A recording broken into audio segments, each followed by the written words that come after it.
शुभेंदु का एक्शन शुरू हो गया है, लेकिन पहली तस्वीर मैं आपको दिखाऊंगा उस शख्स की जिसने सबसे ज्यादा आलोचना, निंदा और पत्थर खाए। चुनाव आयुक्त को आप देख रहे हैं, चुनाव के बाद 5 राज्यों के चुनाव के बाद तिरुमला पहुंचे।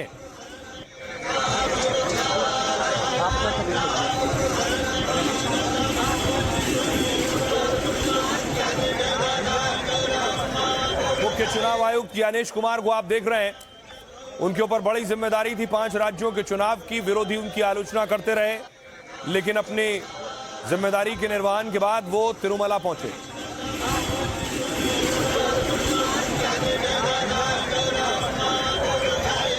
दूसरी तरफ शुभेंदु अधिकारी कालीघाट मंदिर पहुंचे। वो तस्वीर है समर्थकों के साथ, समर्थकों का भारी जमावड़ा था।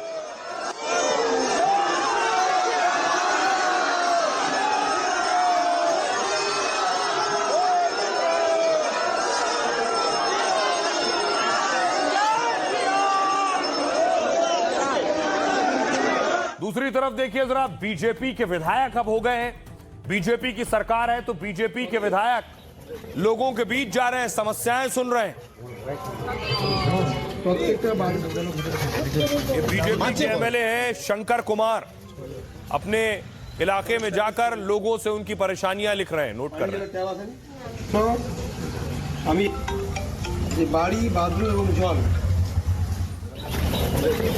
और एक और जश्न की तस्वीर सामने आई। देखिए जरा, कोलकाता में मछली भात चुनाव में सबसे ज्यादा खबर में भी थी, मुद्दा भी था, और बीजेपी के एक नेता मछली भात बनवा रहे हैं, लोगों को दावत दे रहे हैं।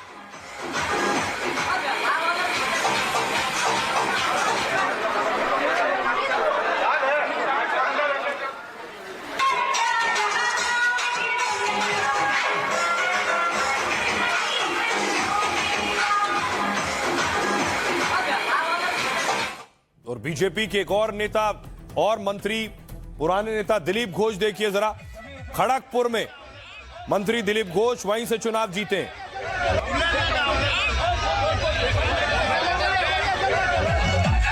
सभी उपस्थित हैं, आज सभी के नेतृत्व में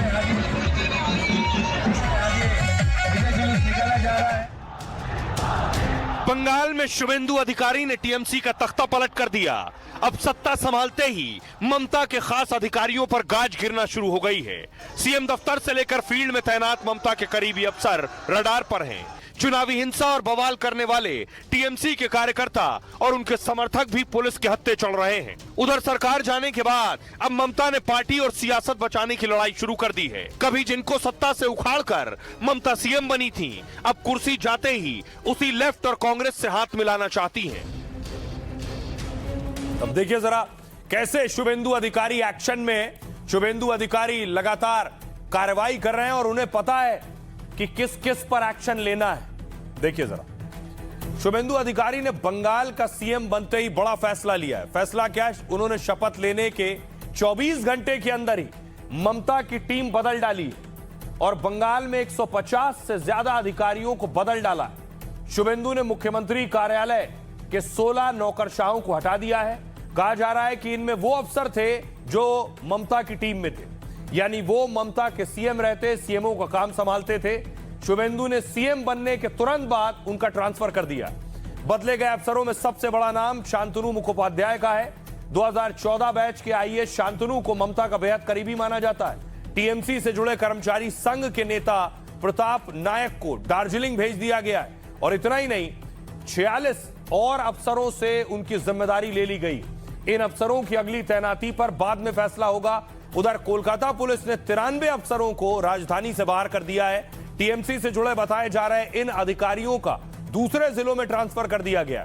शुभेंदु ने अपनी टीम को में एक पूर्व आईएएस सुब्रता गुप्ता को जगह दी है। सुब्रता गुप्ता को सीएम शुभेंदु का सलाहकार नियुक्त किया गया है और वो अभी बंगाल में विशेष चुनाव पर्यवेक्षक के तौर पर तैनात थे।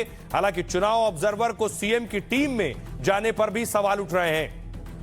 आइए आपको सुनवाऊं इस पर प्रधानमंत्री नरेंद्र मोदी क्या कह रहे हैं। Over 12 lakh styles, 3,000 stylish brands, 1 million influencer-approved looks, easy returns. आप सबकी आंखों में नजर आ रहा है कि बंगाल की जीत भी आप ही की जीत है। सिर्फ 10 साल पहले यानी पिछले एक चुनाव के पहले बंगाल में हमारे सिर्फ 3 एमएलए थे। आप आज वहां 200 से भी अधिक विधायकों के साथ भारतीय जनता पार्टी की सरकार है। आज पूरा का पूरा देश भाजपा की राष्ट्र नीति के साथ कदम से कदम मिलाकर चल रहा है। शुभेंदु के लिए जीत बड़ी थी। इस जीत के बाद शुभेंदु अधिकारी अपने गृह जिले में पहुंचे कांती में, और शुभेंदु का भव्य स्वागत हुआ। ये तस्वीरें आप देख रहे हैं कांती में, पूर्वी मिदनापुर है। मिदनीपुर में शुभेंदु अधिकारी जब पहुंचे,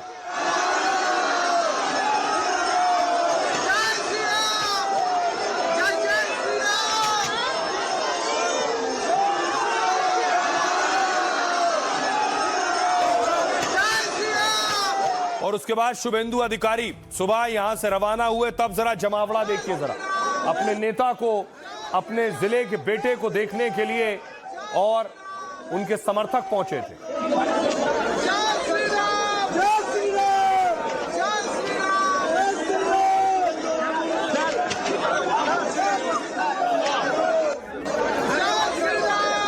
और खबर यह है कि शुभेंदु के गृह जिले में किसी ने आग लगा दी।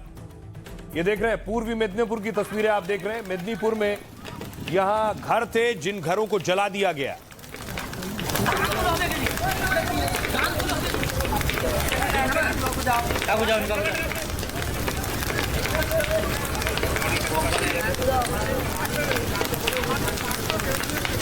बताया जाता है यहां 60 दुकानें थी, उन्हें जला दिया गया। और उसके बाद जिनकी दुकानें थी वो पहुंचे, कुछ के घर भी आसपास थे। देखिए दुकानों में आग बुझाने की कोशिश, पानी भर के खुद ही बाल्टी से आग बुझाने की कोशिश कर रहे हैं।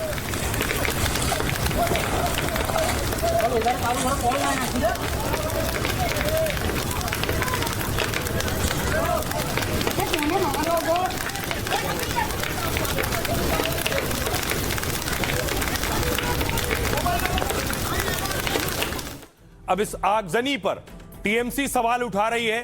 टीएमसी बीजेपी पर आरोप लगा रही है, उनके कार्यकर्ताओं पर आरोप लगा रही है। देखिए जरा किसने लगाई आग। जहां आग लगी है वो बंगाल की राजधानी से करीब 125 किलोमीटर दूर है।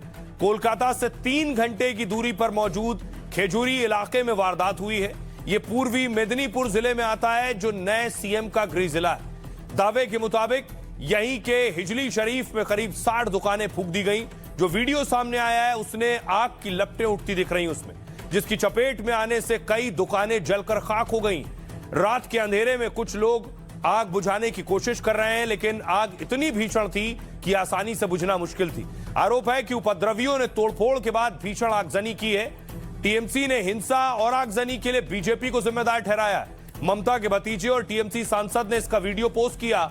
अभिषेक बनर्जी ने लिखा, क्या आप भोई को बाहर करना चाहते हैं, वो भी बंगाल को आग के हवाले करके। ये बर्बरता से कम नहीं है।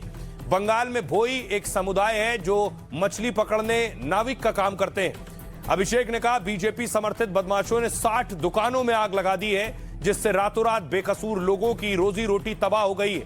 ये दुकानें हिंदू या मुसलमानों की हो सकती हैं, इससे फर्क नहीं पड़ता। ये एक समुदाय नहीं बल्कि बंगाल के सामाजिक सद्भाव पर हमला है। टीएमसी सांसद साइनी घोष ने भी शुभेंदु सरकार पर निशाना साधा है। कहा, चुनाव बाद हिंसा की आग में बंगाल के जिले जलते जा रहे हैं, लेकिन कोई जांच नहीं हुई है। शांति का उपदेश देने वाले हिंसा करते हैं। सुनिए जरा बीजेपी और टीएमसी के नेता क्या कहते हैं। आम आदमी के ऊपर अत्याचार हो रहा है, बंद करना होगा, तुरंत बंद करना होगा। और जो अत्याचार होता है गरीब के ऊपर होता है, तो सब कुछ बंद करना होगा। ये मेरा रिक्वेस्ट है सरकारी नेता को लिए, हमारे मुख्यमंत्री के लिए। जो छूटफूट घटना हो रहा है वो तृणमूल कांग्रेस कर रहे हैं। भारतीय जनता पार्टी का जो इसमें इन्वॉल्व है, हमने अभी तक पार्टी के अंदरूनी हिसाब से उसको निकाल दिया, सो कॉज किया। हम लोग पूरा हालत को ऊपर कंट्रोल रखने का कोशिश करें। डीजी को हमने, होम सेक्रेटरी को, सीपी को साफ बता दिया गया जो जरूरत पड़े तो रैम्पेंट लाठी चार्ज करिए, उसको गिरफ्तार करिए। इन लोगों को, सलाखों को पीछे रहना चाहिए। छुड़ाने के लिए कोई बीजेपी नेता नहीं आएगा। टीएमसी वर्कर पर अत्याचार चल रहा है। बहुत लोग अपने घर से भगा दिया गया, बहुत लोग को मारा गया, गाली गलौज तो चल रहा है। ये सब बंद होना चाहिए। बीजेपी के लीडर्स कहते हैं कि वो लोग ये नहीं चाहते हैं, फिर भी कहीं कंट्रोल कुछ जगह पे नहीं है। 300 के ऊपर कार्यकर्ताओं को मारा गया है, हमारे परिवार है, गुस्सा तो आएगा ही। तब बोले थे कि बदला होगा, बदल भी होगा, बदला भी होगा।